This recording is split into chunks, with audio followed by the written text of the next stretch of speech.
So that's the clip, and if you listen to it carefully, the host tries to use the fact that the guy who got the infamous Acorn scoop pleaded guilty to a trespassing misdemeanor, which is, has no relation to the actual Acorn story whatsoever. They try to use that as a conduit through which to imply that these college students who asked the question of the congressman were somehow engaging in a criminal act by asking this public servant a question. And then this host then, parrots Chris Matthews' debunked smear of blaming the kid who supposedly engaged in an ambush, again undermining the people who asked the question while failing completely to explore why the congressman reacted in such an aggressive and bizarre manner. Now, it gets even worse than that. Not only are they trying to portray Etheridge as the victim of the incident after this government memo went out saying what talking points they should go from, there's a website, Politically Illustrated, again this neo-lib establishment website, which ran with a headline, quote, "Bob Etheridge defends himself against student attack on sidewalk."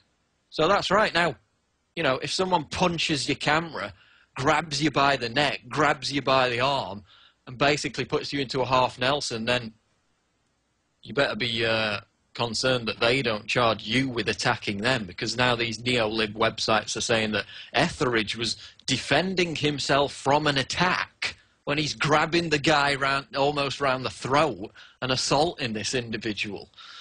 And the Washington Post even reported that Etheridge's assault of this student who was asking him the question was, quote, a hug. A hug. He's grabbing him round the neck, he's squeezing his arm, he's throwing punches at the camera, and the Washington Post reports it as a hug. Imagine if someone like Rand Paul, who of course was completely savaged because he expressed this nuanced philosophical position on the Rachel Maddow show. Imagine if Rand Paul had been walking down the street and somebody had asked him a question about his position on the Civil Rights Act. And then imagine if Rand Paul had grabbed somebody round the neck and started throwing punches at the camera. Do you think the media, the corporate media, would then just try and explain it away as a hug and a contrived setup? Or would they politically lynch Rand Paul for weeks on end, as they did with the civil rights sphere? Of course they would. But this is an establishment Democrat. He's an Obama minion, so they're going to protect him. And why are they so keen to protect him? Not only because, he's one of their own, but because his North Carolina congressional seat was seen as a safe bet. Now it's under threat from whichever anti-incumbent candidate wants to challenge him. We've seen the wave of success that anti-incumbent candidates have had over the past few months, and this opens the door in North Carolina for another one to step in and take advantage of the fact that Etheridge has been completely publicly disgraced and shamed by his shameful behaviour. But again, it's a sterling example of the fact that two college kids with a little flip camera can change the course of a state election. It's this kind of in-your-face political activism. The media smears it as ambush journalism, but I mean, that's what they engage in on a routine basis, especially people like Chris Matthews and MSNBC, when they're attacking grassroots Americans as domestic extremists and violent radicals. They engage in ambush questions and journalism, but then they accuse the independent media of doing it.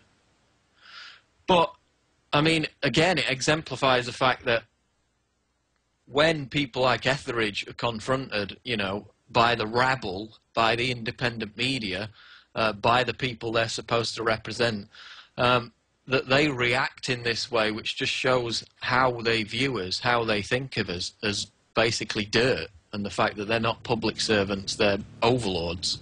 So the establishment is running scared in a blind panic because this just shows the power of alternative media and the internet to change the future course of the country in getting these anti-incumbent candidates in and kicking out the establishment. This is the Alex Jones Show.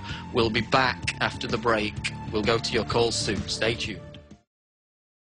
And if you're not a subscriber at prisonplanet.tv, then there's no better time to become a member, because we're adding a ton of new material at the moment.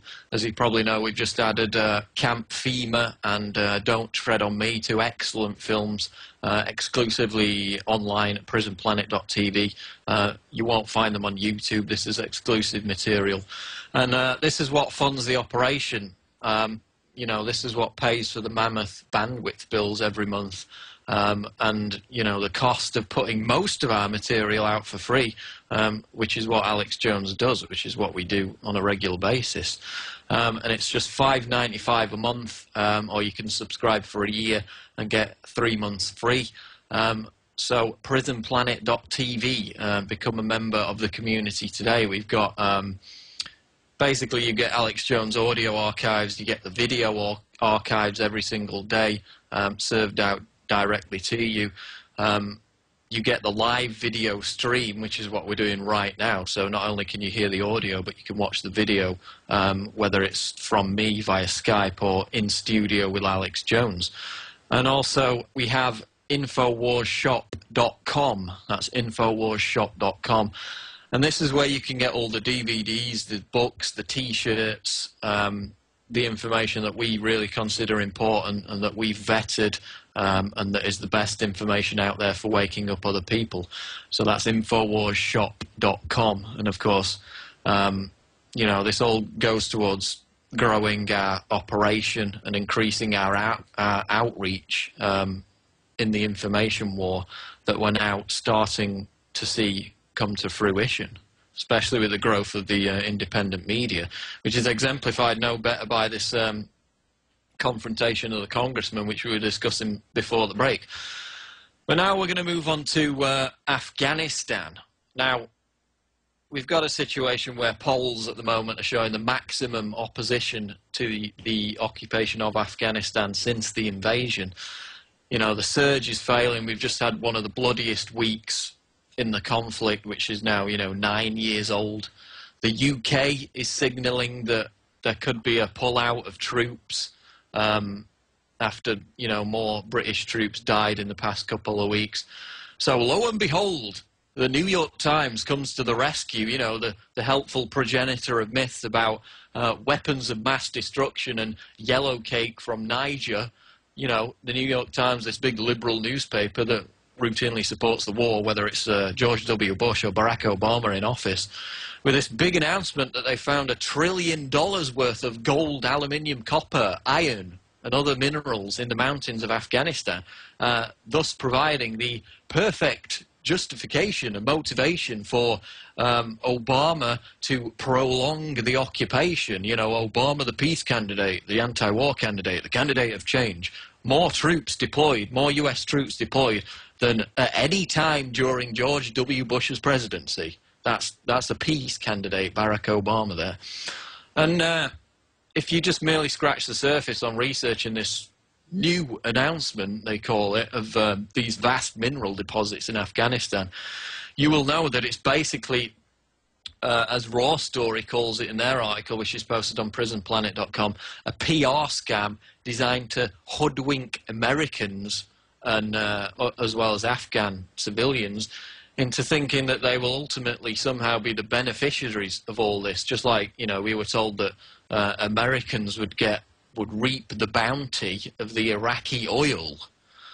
And you know, this is nothing more than a contrived and regurgitated story. The Soviets knew as far back as '85 that Afghanistan contained these minerals 25 years ago. And in fact, a 2007 US Geological Survey report said the same thing, that Afghanistan was rich with these minerals. People who were living in Kabul in the 70s, as he quoted in the Raw Story article, talked about how everybody knew about the fact that these deposits were in the mountains of Afghanistan. So we're talking about a story that's nearly 40 years old. And the New York Times reports it yesterday as if it's something new. And why are they reporting it? Because the New York Times, the establishment media, basically they're just reading off a Pentagon press release, are desperate for some pro-war grist amidst this plethora of failures that they're willing to recycle a story that's 4 decades old. And we'll continue to dig into this, and we'll get to your calls after the break. This is the Alex Jones Show. Stay tuned.